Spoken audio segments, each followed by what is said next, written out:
Hi, I'm AJ from Pinnacle Diving, and today we're going to be going over some recreational skills demonstrations. Stay tuned. We'll be discussing a variety of recreational skills, some common, some not so common, but all of these are ones that many people have trouble with.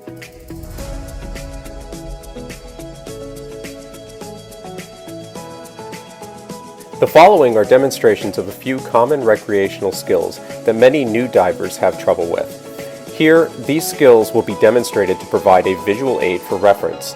It is highly suggested to pause the video at each description to read the skills progression, and during each video to see details on steps and movement. The skills demonstrated here are descent while using bare minimum weighting, S-drill or long hose extension, the frog kick, the minimalist version, helicopter turns, mask removal and replacement, fin removal, and this is strictly used for training as a training aid for buoyancy and trim development, and back finning. There's lots of contention about back finning, so we'll talk about it. The first one is going to be descent with minimum weight. You're going to use bare minimum weight, you're going to empty your BC, relax your whole body, and breathe out to descend. This skill gets a lot of people because they don't understand that the key is to relax. Once you get underwater, take a breath and you should stop. Next will be the S-drill, also known as a long hose extension. You're going to switch your regulators, extend the hose completely, replace it, switch back, and secure the hose. The key to this, again, is to relax your body, breathe normally so that you don't rise or fall while completing the drill.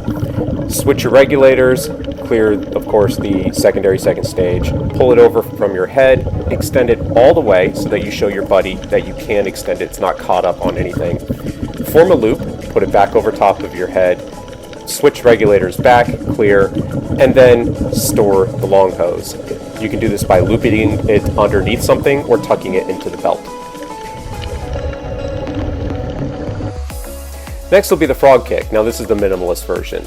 You want to keep your feet parallel to the horizon, using only your lower legs, extend your feet outward, point your toes outward, then you want to rotate your ankles, both of them inward to face each other, and bring your heels first together, then your toes. The key to this is to remember that the only movement is coming from your knees and your ankles. Your entire leg is not moving. If you use this particular version, your respiration rate stays low, and as a result, your air consumption also stays low. You stay calm and trim and well balanced. After that, helicopter turns. So the ankles and the lower legs are moving in the same direction in order to make this rotation successful. The lead foot is going to push and the trailing foot is going to scoop. Many people get hung up on helicopter rotations because they perform the opposite action with both of their feet.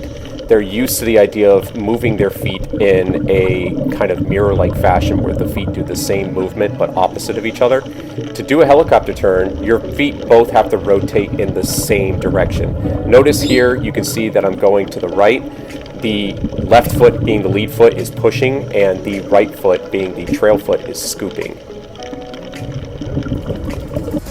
Next is mask removal and replacement. You want to remove the strap first and then flood the mask from the top first, not the bottom. Allow it to flood all the way, take it off, put it back on, pull the strap back over top of your head, and clear the mask. Most people get hung up on this drill because they attempt to remove the mask by flooding it from the bottom first. And this shoots water up your nose and it freaks a lot of people out, so they get real nervous. But if you flood it from the top, it'll come off very easily and it feels better. Okay, next is the fin removal drill. Now, this is not really a drill, okay? Instead, what this is a personal development tool. If you really want to work on developing good trim and buoyancy and remaining very calm in the water, you can take off your fins and practice just breathing and staying in place. Most people, when they do this for the first couple of times, they tend to freak out a little bit because you no longer have control over yourself in the water. So you see their arms flailing, you see their legs flailing and moving in all kinds of directions as they attempt to control themselves. But diving is an activity of less is more. The less you try to control yourself, the more in control you will be. So the fin removal drill is a great tool for helping people climb that metaphorical hill of developing good neutral buoyancy and trim positioning very fast. It's a good confidence builder too. Finally, back finning. The key to this is to look forward and have an ever so slightly head-up trim. Alright, you want to keep your feet together parallel to the horizon, extend your feet out away from you, and then perform an outward rotational movement with your ankles slightly tilted outward to scoop the water as you bring your legs back to you. Most people get hung up on this drill because they don't look forward, they look down. And when you look down, your butt begins to rise and you perform this leafing motion as your feet go upwards. So look forward as you're doing this and you'll go straight back. So thanks for watching these demonstrations. If you have any comments or critiques, please put them in the comments below. And I definitely look forward to any suggestions on future videos. Have a great day.